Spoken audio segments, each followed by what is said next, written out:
into it where some of the relationships are already established, so we can go just jump right in and. I want to have fun with dolls. I want to get in trouble with Waverly, and I want to hopefully kiss Mel.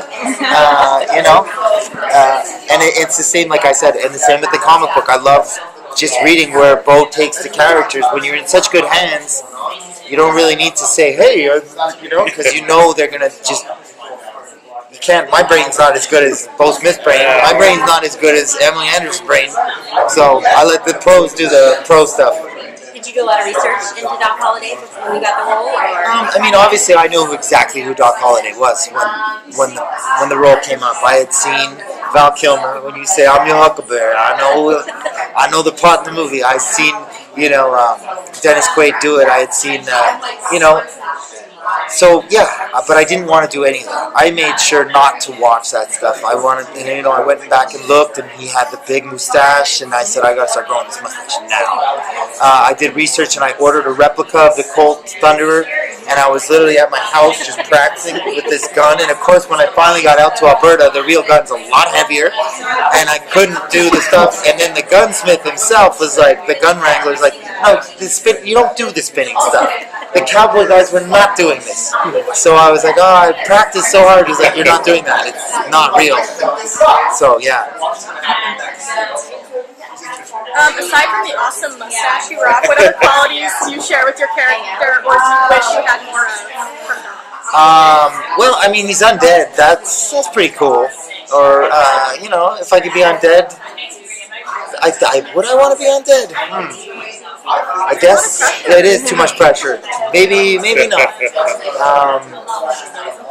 A lot and nothing. It's hard to say, but vulnerability, human qualities. Doc has a lot of human qualities that we got to see. Sometimes he's not that nice. So meet me at 5:30 when I haven't eaten anything and I need a Dr. Pepper. I'm Doc Holliday.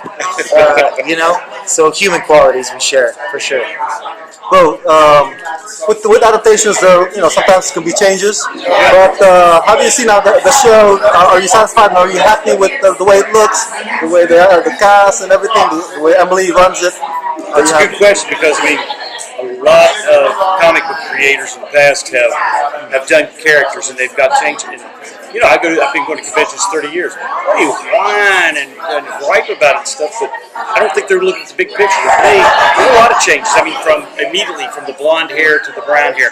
From her, I always wrote her to be 35, 40 years old, and now she's 27.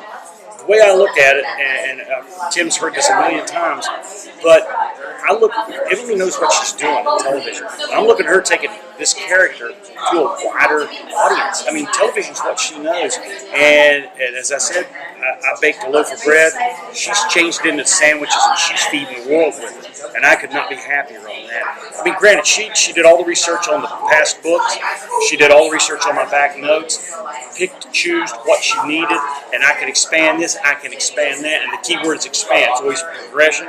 And she has done that in spades. I could not be happier. She has achieved everything that I could ever want, which is a character I've been doing for 20 years, and all of a sudden, my neighbors, everybody else knows WYNONNA EARP where they didn't before, and I am so thankful for that. Thank you, sir. Emily is she's so, like he said, razors cut themselves on her wit. She's that smart.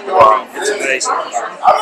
She's super good, and I think we're so lucky because as a fan of the show and being a fan of it, when it ended on the Friday, the last episode, I was like, the sadness was there. What am I going to do? I need to see what's going to happen. But we're so lucky because we have the book. If people aren't reading the book, you have the bonus feature of it. Don't worry, there's always a WYNONNA story going every month. And like he said, which is true, unlimited budget. Because we could do whatever in the book, you could do whatever you want. So my WYNONNA EARP needs are always and we change things in the comic book. It's actually like a hybrid between the show and what it's coming for, because in the comic book it's Doc that presents WYNONNA with Peacemaker. It's Doc, and instead of Purgatory, it is in Tombstone, but she had to come back there to inherit the fighting spirit, the actual fighting spirit of Wyatt Earp by defeating Johnny Ringo in a modern setting. And I'll give you this. Nobody knows this yet, but in issue 8, which I just finished writing before it came out here, Paul Hott makes her first debut and appearance in comics, and I was just. I was happy. I wanted to get her this entrance in there that people would just go, oh, there she is. So, I mean, I get excited. I'm sorry. So, yeah, it's gonna be fun. That's awesome. Alrighty, we had a silly question that I asked Mel. If you could throw cold spaghetti at any one cast member, you included, who would you throw it at? Shamir Anderson. That's the easiest question anybody's ever asked. How do you Get me a bowl of Shamir Anderson. He'd take it well. We had a lot of fun. Shamir and I have a lot. We're boys, and when we're together, that's what it's that playful. He'd take it fun. He'd take it fun, and he'd look for a plate of. He'd probably eat it. As long as you didn't get on his clothes. Yeah, not on his clothes. Yeah. Of course not. I was going to say, I have an inside question because we were fortunate to talk about mid-season. Yeah. How's the restaurant business going? Restaurant business is doing great. I'm feeding all the cast of Winona EARP.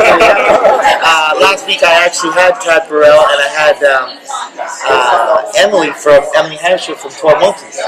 So I'm feeding all the Syfy guys. I had Melanie the week before and I had Dawn. And Saturday I'm having Shamir. So guys, It was so good. I am feeding all of Syfy.